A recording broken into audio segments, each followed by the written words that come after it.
The DuBois County Health Department has entered into a new partnership. More on that. Plus, snow showers caused problems across our viewing area yesterday and into today.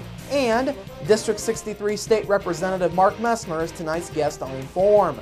All of that and much more is up next here on the 18 WJTS News.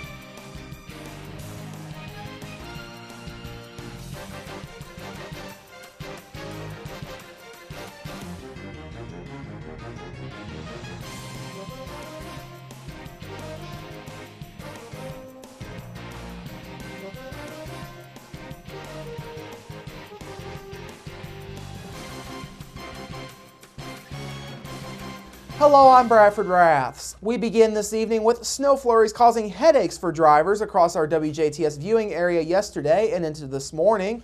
DuBois County Sheriff's deputies began working weather-related accidents at 10:15 yesterday morning when an accident was reported along State Road 56 to the west of Ireland. Now, State Road 56 was closed for about 40 minutes yesterday morning. Deputies also worked a pair of accidents along County Road 1100 South. The first one, which occurred near the St. Henry turnoff, shut down US 231 in that area for roughly 25 minutes. Deputies say Teddy Irwin of Bedford was northbound on US 231 near the turnoff when he lost control of his vehicle on ice and slid off the west side of the roadway before hitting a utility pole and coming to rest. A total of $3,000 in damage was reported. Then, just to the west of Ferdinand along County Road 1100 South, a St. Anthony woman suffered minor injuries after an accident there. Sheriff's deputies say John Fulmer of Evansville was leaving a private drive just after 2:30 p.m. when he slid into the roadway and hit a vehicle driven by Courtney Begley of St. Anthony. The impact spun Begley's car around and it stopped along County Road 1100 South. Begley complained of back pain but refused treatment at the scene. $3,000 in total damages was also reported there. Now, troopers with the Indiana State Police Jasper Post were also kept busy yesterday. They say they began working accidents along Interstate 64 at about 9:30 yesterday morning. Crashes were reported at the 64, 65, 70, 73, 78, and 88 mile markers along I-64, including an overturned dump truck at the 73 mile marker and a pickup truck that rolled over and caught fire just past the 88 mile marker. The snowfall did stop late yesterday afternoon and into the evening, though it began again last night and continued to fall early this morning before tapering off. Once again, authorities are reminding folks to slow down and use extra care when traveling through inclement weather. One local health department is joining in on a new disaster response partnership. The DuBois County Health Department has announced that they will be joining the newly formed State Emergency Registry of Volunteers for Indiana, or SERV-IN group. The SERV-IN program is an electronic registration system and database for local, regional, and statewide volunteers that are willing to help the public health and healthcare systems when disaster strikes. Public Health Preparedness Coordinator Sean Warner says the department decided to join SERV-IN to make it easier to find volunteers. Well, all the counties in District 10 were handling their own volunteer database, and they were kind of all doing their own thing. So the state decided to develop this website to help the locals out, and also to be able to see all the volunteers that are in the state if they needed them deployed, throughout the state and in each county as well. Warner says in the event of an emergency, it will be important to be able to find the number of volunteers needed to handle that emergency. If we do have an emergency, we're going to need a tremendous amount of volunteers to help us out, because we're at the health department only a staff of 12. So to run, a full-scale exercise or a pod, if we would have to do some type of emergency response, we would need probably a minimum of 50 to 54 volunteers per shift. So you can see the numbers that would add up pretty quick if we're doing this 24 hours a day. So it's definitely important to get this volunteer list up, and we hope people sign up. Now, registering for SERV-IN does not require a person to serve during an event. However, county health officials say they will utilize SERV-IN to generate a listing of potential volunteers to assist with an emergency should one arise. Department officials are encouraging folks to register, as both medical and non-medical volunteers will be needed. To register, you can go to serv-in.org and complete the online application. To complete that application, you will need a driver's license and contact information. Your status as a volunteer would then be set as pending until the DuBois County Health Department accepts your application. A representative of the DuBois County Health Department might contact you in the event that more information would be needed. Jasper police are continuing their investigation into a wreck that took place at Church Avenue and Holy Family Drive yesterday morning. Police are looking for any witnesses or anyone with information about the accident that occurred just after 11:10 a.m. yesterday. Anyone with any information is asked to call the Jasper Police Department at 482-2255 or the anonymous tip line at 481-COPS. Last night, the Southwest DuBois School Board took care of their usual first-of-the-year business by electing officers for the 2014 calendar year. Now, this year's officers remain the same as last. Kevin Wortman was once again selected as board president, Chris New will be vice president, and Michael Broker will serve as board secretary. The remaining board member is Sharon Hildebransky. The board also retained Phil Schneider as corporation attorney and agreed that all board members will be compensated $2,000 for the 2014 calendar year. On the recommendation of Superintendent Mike Eineman, the board appointed Allison Poond as corporation treasurer with Jerry Kramer as deputy treasurer. Kramer was also appointed executive secretary to the Board of School Trustees for the 2014 calendar year. The board also officially set the monthly date and time for all regular meetings as the third Thursday of every month, beginning at 6:30 p.m. at the administration offices. Also last night, the board gave Superintendent Mike Eineman permission to apply for a waiver from the Indiana Department of Education for school days that were lost on January 6th and 7th as a result of the snow and sub-zero temperatures the area experienced that week. Superintendent of Public Instruction Glenda Ritz, in the wake of that extreme weather, decided that week to allow schools across the state to apply for a waiver for days that were missed on the 6th and the 7th. Eineman and the board agreed that it would be in the best interests of the corporation to take advantage of the opportunity to have those missed days relinquished as it presents itself. Classes for students in the Southwest District are scheduled to end on Friday, May the 16th, with Southridge High School's graduation to be held that evening. The corporation has used all of its built-in snow days for this year already, and Eineman says the waiver would allow a cushion to help students avoid from having to go to school beyond May 16th.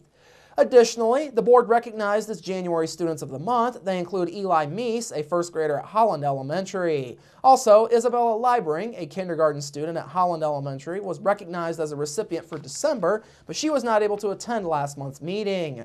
Others include Shayla Reyes, a fifth grader at Huntingburg Elementary School, Southridge Middle School eighth grader Maria Steckler, and Rachel Starling, a senior at Southridge High School.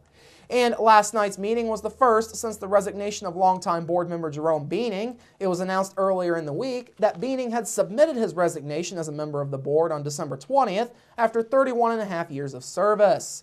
Superintendent Mike Eineman said his office has already received several letters of interest in the opening, and an appointment is set to be made soon. The nomination for one of the seats on the Daviess County Commissioners is up for grabs. Alfredsville resident Nathan Gabhart has announced that he intends to seek the Republican nomination for the District 1 seat on the Daviess County Commissioners. That seat is currently held by Larry Wilson, and Wilson is seeking his second term in office. Gabhart is a 1998 graduate of the School of Pharmacy at Purdue University. He was honored with various different awards for leadership and also became the first Purdue student to be a national officer for the American Pharmacists Association. He is currently the president of the group Community Pharmacists of Indiana, as well as the former president of the Indiana Pharmacists Association. He was an employee of Williams Brothers Healthcare Pharmacy for nearly 16 years before leaving in 2007 to co-found TrueRx Management Services, where he served as CEO. He currently serves as the CEO of another company he founded known as TrueScripts. For community involvement, Gabhart is a court-appointed special advocate in Daviess County, where he serves children in need. He is also on the Pastoral Council and Executive Committee for Our Lady of Hope Parish. Gabhart and his wife Beth reside on a farm in Alfredsville where Gabhart and his brother raise cattle. The couple have 3 children. The process to redevelop a former textile building in Lagodi continues, although progress has been slow. Earlier this week, the Lagodi City Council heard a report from Tim Kinder and Don Bowling from the Martin County Alliance for Economic Development concerning progress on the current bowling manufacturing building. The building, which once housed Perfect Fit, was bought by Mike Carney with the Knox County Association for Retarded Citizens back in March of 2012. Bowling says he has heard a lot of questions from folks asking why it is taking so long to get the building redeveloped. He says there have been several unexpected obstacles to deal with. Meanwhile, the question was raised during the meeting about setting a harder timeline for work on the building. Kinder stated he has asked the same question, but was told by Carney that not enough information is available in order to set stricter timelines on work for the building. Councilman Fred Dupps and Rich Taylor stated during the meeting that it was good fortune that the building was purchased, or else it might be going to waste right now. Kinder stated that the alliance was working very closely with Kearney to get something done.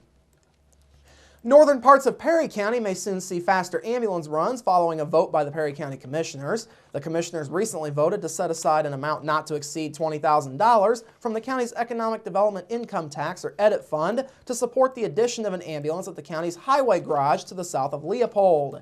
Now, Commissioner Randy Cleaving stated that putting an ambulance at that location would mean having to add living quarters for crews.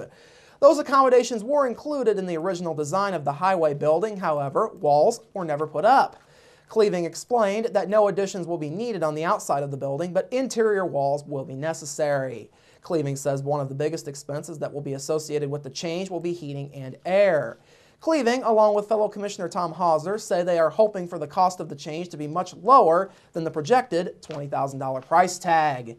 Now, this issue dates back to February of 2012 when rural county residents tried to get the commissioners to put an ambulance at the highway department garage. Irv Ruger, who was one of those residents, told the commissioners there was an understanding that when the highway garage was built, an ambulance would be placed there. The garage was originally built back in 2000. Now, currently, paramedics are dispatched to the northern part of the county from a building located next to the current Perry County Memorial Hospital, which is down in Tell City. Ruger estimated that roughly 20 to 30 minutes could be saved by making the change to house an ambulance at the highway garage. Finally this evening, continued investments by businesses in one local county has spurred growth in the tourism sector. Officials with the Spencer County Visitors Bureau say the continued investments from local businesses made the 2013 tourism season a successful one. Officials pointed to more choices of hotels, new water slides, and additions and improvements to other county attractions as the main reasons for the season being so successful. Spencer County Visitors Bureau Executive Director Melissa Brockman says the continued commitment of businesses through the constant improvement and offering of new visitor experiences made the difference. Now, highlights from this past year include several new rides at Holiday World and Splash and Safari, the opening of Santa's Splashdown Water Park at Lake Rudolph Campground, and the newly restored original Santa Claus Post Office, among others. More information on Spencer County as a year-round tourism destination is available by calling 888-444-9252. You also can go online to santaclausind.org or to indianasAbeLincoln.org. Coming up after the break, your local forecast, sports with Kurt Gooksell, and Inform featuring District 63 State Representative Mark Messmer. That's all up next here on the 18 WJTS News. Local people watching local people.